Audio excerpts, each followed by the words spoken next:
Kalau jatuh kamera ni, jatuhlah dia. Okey, ni adalah Ulanzi SC02. Aku nak test dekat kereta. Yang itu aku test adalah untuk phone. Yang ni untuk kamera. So yang ni yang paling kuat. Jom kita tengok berbalik beli yang ni atau beli yang adik dia. Sini ada power bank 25,000 watt. And then kamera 3 kilo lah lebih kurang. Jom kita test.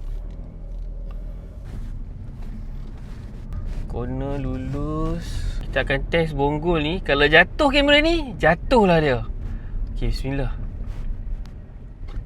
Ui, mantul. Okay, sekarang SC02 ni aku letak belah dalam kereta. Aku nak test dia punya kekuatan tu. Kalau tengok sedutan dia ni memang strong. Dia punya magic arm ni memang solid lah. Tapi mesti akan ada shaking sebab dia bukan gimbal. Ni adalah power bank 25,000 watt.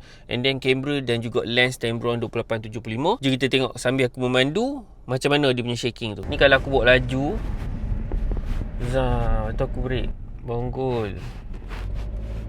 Power bank tu duduk berayun.